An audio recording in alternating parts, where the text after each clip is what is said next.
Hello again everybody, so today we're back and I'm here for my 100 subscriber book tag. So it's taken me a bit of time to get here. It's been about a month since I first announced the tag, but mainly that's been to really think about the answers. There's been some questions which have really stumped me and I've really had to have a think about them over the last month or so to really get answers I'm happy with. The other thing was there were some really good entries that were either really crazy or really clever questions, and I had to actually get a few other people's opinions on which question should win. So I've got the prize pack all together, and I have picked a winner.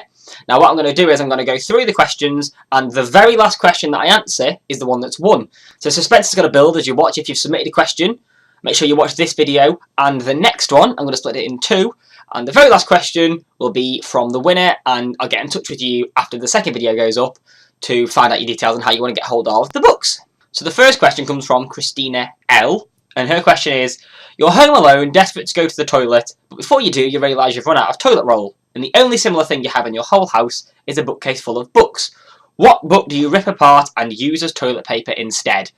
This is quite a clever question, and it took me a while to think about it because I don't have many books that I've read that I hate. Books that really put me off, I generally don't pick up in the first place. So the first thing that came to mind when I heard this question was 50 Shades of Grey.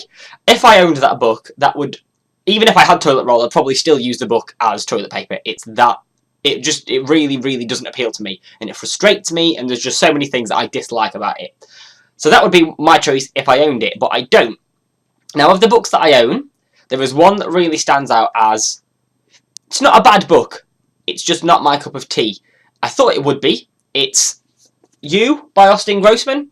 So actually this book is about a video game company, and you would think that'd be a great place to start with me. I'm a bit of a geek, I love my games, and I was really excited about reading this, and actually it just turned out to be really pretentious.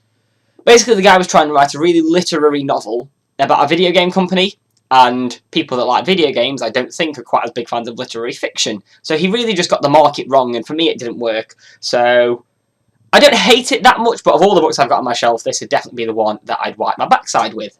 So question 2 comes from Lottie Loves Books, and this is quite a simple one. It's, what book title would be the title of your autobiography or the film about your life? So I had a really hard think about this one. I had quite a few like witty ones like Red Rising, Ginger, you know, perfect.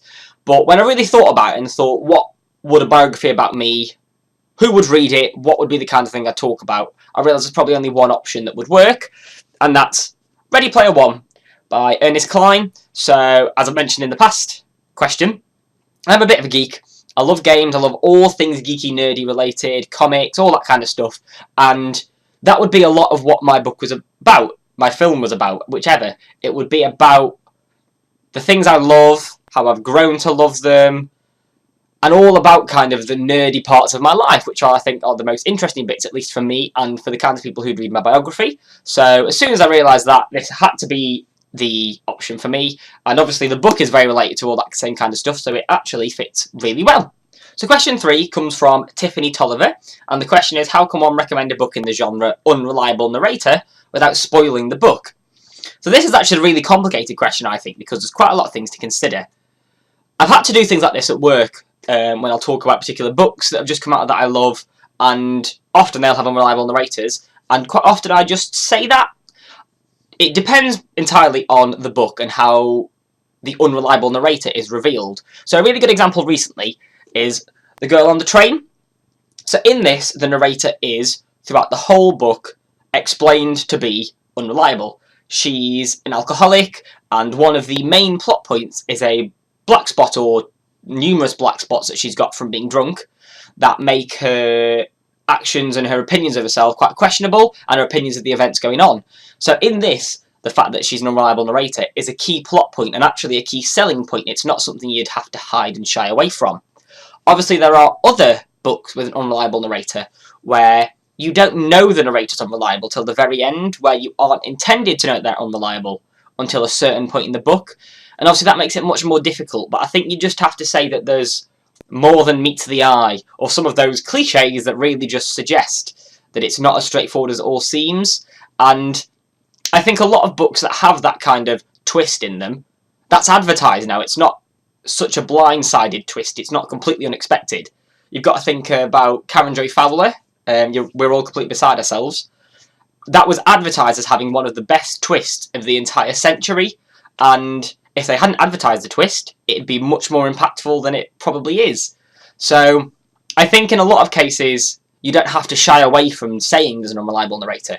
But obviously there are some cases where it's a shock, it's a twist, that you do have to keep a bit more hidden, and it's in those cases, I think I'd find it very hard to explain it without ruining it. Question 4 comes from Danny Blue 182, rhymes and everything, love it.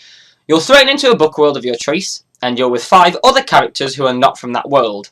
What world would you choose, and who would you choose to come with you, and why? This is one of the questions I had the most difficulty with, because there's so many elements to it and so many things to consider. At first I thought, right, let's pick the world of Bridget Jones's Diary and be surrounded by loads of really straightforward normal characters and just be safe and not risk dying.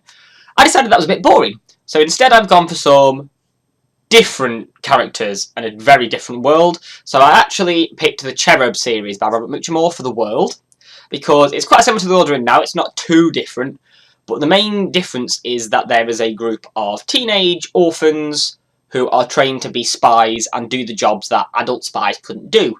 The concept is that, like, a terrorist would never suspect their teenage son's friend of being a spy, whereas if someone randomly appeared and tried to make friends with them, they might. So it kind of makes sense, and it's a really, really interesting concept, and let's be honest, what teenage boy doesn't dream of being a spy, of shooting guns and driving fast cars, and it just sounds amazing. So as soon as I thought about it in a bit more detail and decided not to be a wimp, this was my number 1 choice for world to live in. I had already picked some characters before I picked the world, but once I picked the Cherub world, I realised I needed to slightly change some of the characters to fit better with what I would need in that world.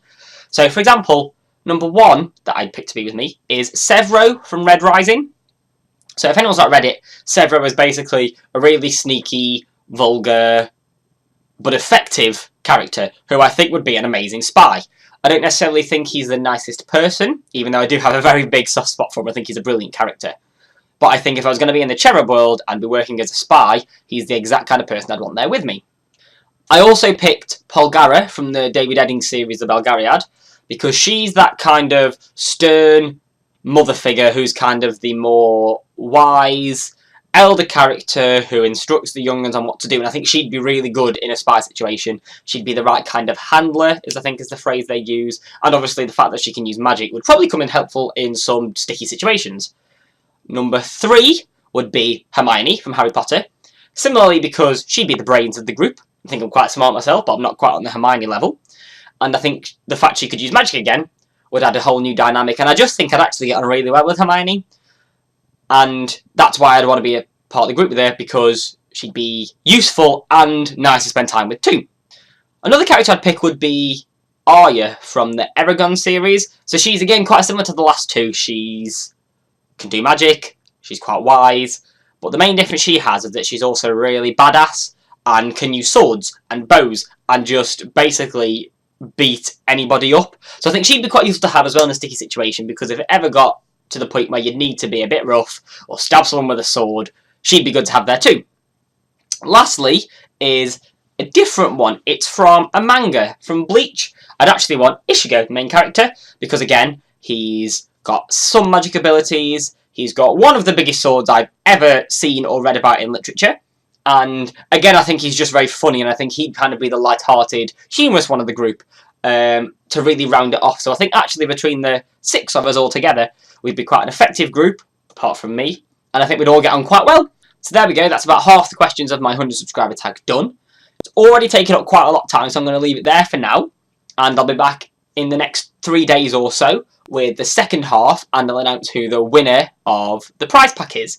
So the questions have all been brilliant so far. Thanks so much to everyone who's entered. All the questions from this time were brilliant, and there's loads more really good ones to come as well.